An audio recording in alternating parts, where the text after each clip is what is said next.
This video will guide you through the happy baby. You'll learn all about why you'd want to do the happy baby, its physiological and energetic benefits, and how to do the pose.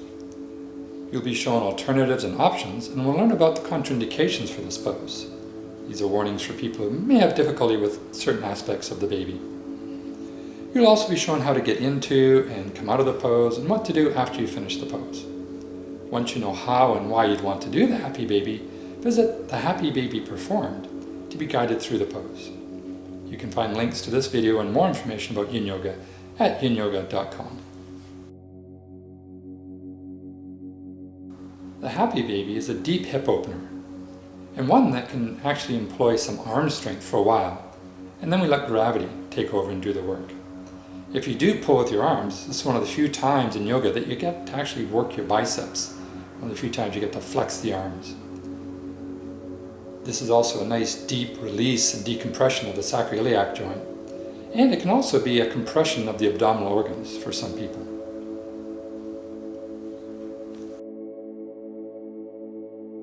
A happy baby should be available to most people. There's no real danger in this pose if you listen to your body.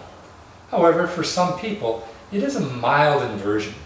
As you come into the pose, you might find that your hips come off the floor, and that's okay. In the Yang world, we try to keep the hips on the floor, and that requires some muscular engagement in the lower body, and that's what we're trying to get in the Yang world. In the Yin world, we're relaxing through there, so it's okay if the hips come up a bit. In fact, some people love to support the hips, maybe resting their hips onto a bolster.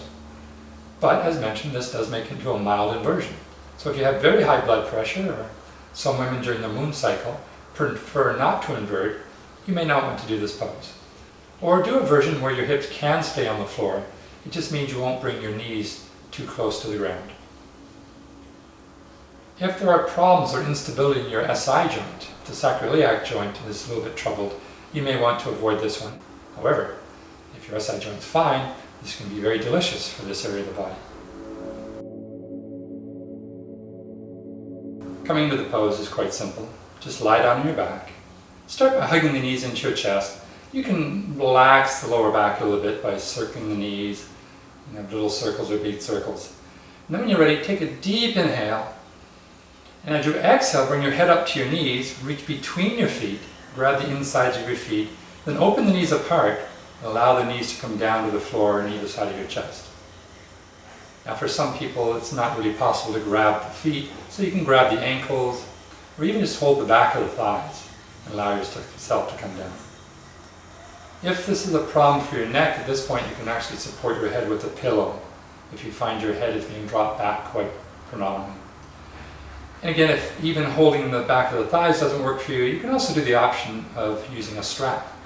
You can either have two straps, one for each foot, like stirrups, or you can just have one strap across both feet. Another option is the butterfly. If you can't grab each foot individually, you can maybe just hold both feet together and try to bring the legs in towards you that way.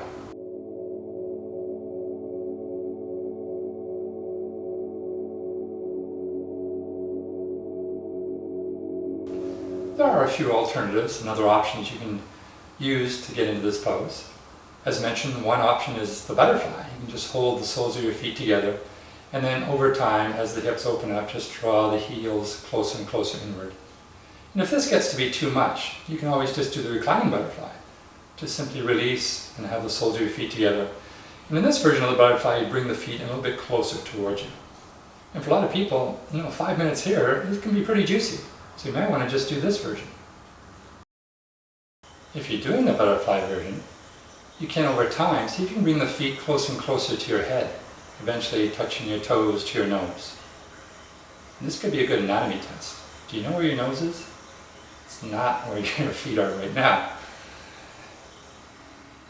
Another option is the half happy baby. And this is kind of like an upside down dragon.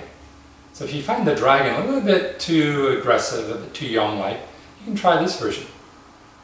Lying down, bend both knees, and just hold one foot in the one hand. And the first stage is to keep the other leg bent, the foot on the floor. As you open up, you might find that you can go a little bit deeper into a juicier version by straightening that bottom leg. Another option here, if you want to go even deeper, is to start to hold the heel and slowly feel like you're straightening the leg. Now, unless you're very flexible in hamstrings, you're not going to be able to completely straighten the legs, but you work towards that. An easier option is to use a belt, a strap, something to hold the foot. And then you just let the hip open, let it kind of just soften. Over time, that knee goes closer and closer to the floor. One final option for the happy baby, a really lovely option actually if you have the room to do it, is to have your feet against the wall, sometimes called a wall squat, or the wall happy baby. You would just snuggle your butt into a corner of the floor on the wall, bending the knees, just have your feet on the wall, about the same height as your knees. And the knees are just a little bit wider than hip width apart. And then you just let time do the magic here.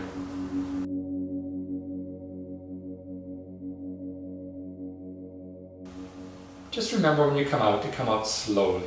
So you just slowly release the legs, let them come together, and lower the feet to the floor.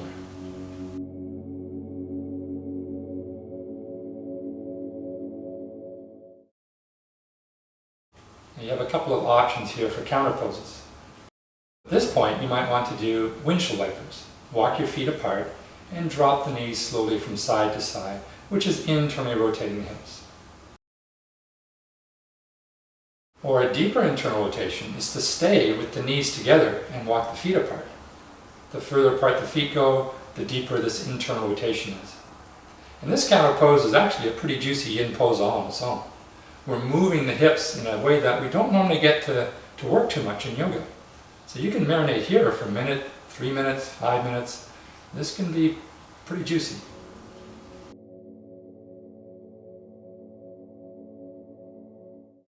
This pose is working the spine and the hip sockets and the meridian lines that run through there. If you're feeling this through the inner groin, which most people do feel it, you're getting the liver and the kidney meridian stimulation. If you're feeling along the back of the legs, you're getting the urinary bladder stimulation. For some people, they feel it in the outside of the hips. In that case, you're working the gallbladder meridian. Of course, as mentioned earlier, some people feel this through the SI joint as well. This can be a nice deep decompression of the SI joint.